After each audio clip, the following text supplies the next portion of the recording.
Certaines personnes sont critiquées, notamment je pense aux traders, pour les profits qu'ils ont engendrés, alors que la somme d'heures qu'ils ont travaillé ne méritait pas un tel écart de rémunération, par exemple, avec un ouvrier.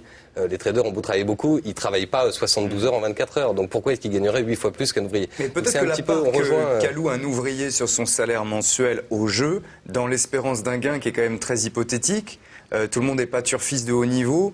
L'ouvrier qui gagne tant et qui met tant chaque jour dans un loto, plus un PMU, plus un tiercé, etc.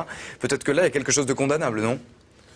Quelque chose de condamnable, je ne sais pas, parce que effectivement, un ouvrier qui aurait une rémunération relativement modique et qui choisirait d'investir 10 € par semaine aux courses plutôt que d'aller au cinéma, je dirais qu'il a choisi son loisir. Ouais. Alors, je dirais pas forcément la même chose, par exemple, pour l'euro-million. Où clairement l'euro-million, la personne qui a des revenus modestes et qui va consacrer une dizaine d'euros, ce qui peut représenter une certaine somme dans l'espoir totalement utopique de gagner 45 millions d'euros ou 80 millions d'euros, là on est dans quelque chose de peut-être plus gênant et justement plus créateur d'addiction. C'est-à-dire cette espèce de fantasme, ce rêve, comme vous disiez tout à l'heure, le fait un peu de se mesurer au Dieu, de défier la providence, ce qui nous ramène encore avant la période judéo-chrétienne. Là, ça c'est quelque chose de problématique. Mais pour rebondir sur le tableau de Georges Delatour, je voudrais dire une chose qui est importante, c'est que dans les jeux d'argent, au moins dans les jeux d'argent tels qu'ils sont organisés en France, il n'y a aucune place pour la triche. Personne ne triche. Parce que les gens qui jouent de l'argent jouent contre des opérateurs. Ouais. Ils jouent contre des casinotiers. Les casinotiers ne sont pas censés tricher. Ils jouent contre le PMU, la Française des Jeux. Ils ne sont pas non plus censés tricher. Contre tous les sites internet consacrés au poker, qui ne sont pas non plus censés triquer les tirages. Donc il n'y a pas de triche possible. Et c'est là qu'on va retrouver peut-être un paradoxe assez amusant. C'est que dans le jeu sans argent, quand on joue en Monopoly, si on joue tous les quatre, chacun de nous quatre, à un moment, sera forcément tenté de tricher pour gagner la partie. Dans le jeu d'argent, cette tentation ne peut pas exister, parce qu'en France, au moins, il est impossible de tricher quand on joue de l'argent. Et alors, voilà. Pour revenir un peu sur les religions, est-ce que le problème, c'est justement quand le jeu devient addictif, que le jeu se transforme en idole, l'argent en idole? Oui, mais vous savez, moi, je me souviens d'histoires célèbres au XIXe siècle notamment, et même sous l'Ancien Régime, où les héritiers de grandes familles aristocratiques françaises, et on ne peut plus catholiques, avalaient au jeu, dans des tripots comme chez Georges Delatour ou sur des champs de course, toute la fortune de la famille. Et pourtant, ils allaient à l'église tous les matins, ce que plus personne ne fait aujourd'hui ou presque, et ça les empêchait pas de se comporter très mal moralement, ça les empêchait pas de fréquenter assidûment les maisons de passe, d'aller jouer tout l'argent de la famille, ce qu'aujourd'hui, je ne veux pas dire que plus personne ne fait, vous me direz les maisons de passe ont été fermées, il nous reste juste les hippodromes peut-être, mais aujourd'hui c'est devenu moins courant et pourtant la religion a reculé et je crois que la morale anti-jeu d'argent, moi je trouve qu'elle a progressé. Et quand je vois l'activité comme celle d'Éric Boina sur Addictel, de lutte contre l'addiction, pour moi, c'est le nouveau visage de la morale. Ouais. Voilà, c'est le nouveau visage de la condamnation du jeu d'argent. Voilà. Mais il y a autre chose, je voudrais préciser, parce que là, on parlait tout à l'heure d'excès d'argent. Mais en réalité, jouer beaucoup, c'est pas relié à l'addiction. L'addiction, ça n'a rien à voir avec la somme jouée. L'addiction, ça a à voir avec le rythme de jeu.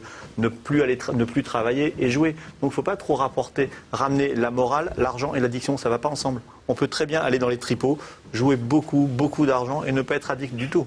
Alors justement, on va parler de ce problème d'addiction. Aurélie Testenière est partie à la rencontre du docteur Labriole. Il est psychiatre hospitalier à Orléans et s'occupe notamment des accros au jeu. Simple distraction ou enjeu de santé publique. Avec le développement de l'offre, les jeux de hasard et d'argent peuvent devenir pour certains une vraie pathologie lorsqu'ils entraînent une dépendance. On estime aujourd'hui à 600 000 le nombre de joueurs victimes d'addiction en France. Le jeu en soi n'est pas pathologique. Le jeu pourrait devenir pathologique s'il prend dans la vie de la personne une dimension démesurée. Le jeu lui-même d'excessif devient pathologique, si vous voulez, quand apparaît dans ce jeu une perte soit progressive, soit rapidement installée de la liberté de s'en abstenir. C'est un comportement qui peut entraîner une grave désinsertion sociale, en particulier dans la part que prend justement l'argent, soit pour l'acquérir finalement, soit pour en faire une sorte d'idole. Face à ce phénomène aux conséquences parfois dramatiques, des consultations hospitalières se développent pour prendre en charge les accros au jeu. Cette prise en charge aujourd'hui, si vous voulez, elle consiste en fait à favoriser les prises en charge de groupe. C'est une offre nouvelle qui consiste à inviter les personnes à reconnaître qu'elles sont captives de leur addiction. L'objectif étant, effectivement, de cesser de jouer, comme l'objectif de l'alcoolique, finalement, de l'alcoolique conséquent, c'est de ne plus boire. L'objectif réaliste, si vous voulez, de la thérapie, c'est de faire accepter à la personne vaincue par son addiction de changer d'interlocuteur, si vous voulez, de cesser de croire qu'il va pouvoir atteindre la maîtrise de cette relation. Donc il y a un renoncement à cet idéal d'une maîtrise raisonnable qui fait partie du travail. L'addiction est vaincue à partir du moment où la personne referme cette porte illusoire. Éric Boisnard, on a entendu le docteur. À partir de quand est-ce que l'on peut parler d'addiction en matière de jeu ? On peut parler d'addiction en matière de jeu lorsqu'une personne elle ne va plus chercher ses enfants à l'école, elle a perdu ses repères, elle s'est mise à boire, on commence à battre sa femme, elle dépense plus que ce qu'elle gagne. Ce sont des choses qui paraissent évidentes pour tout le monde. Je pense que juste un petit peu d'explication civique et morale, parfois ça suffit pour ne pas passer du stade de joueur excessif tel qu'il était montré dans le reportage à joueur addict. Il peut y avoir des signes avant-coureurs avant de tomber vraiment dans l'excès ?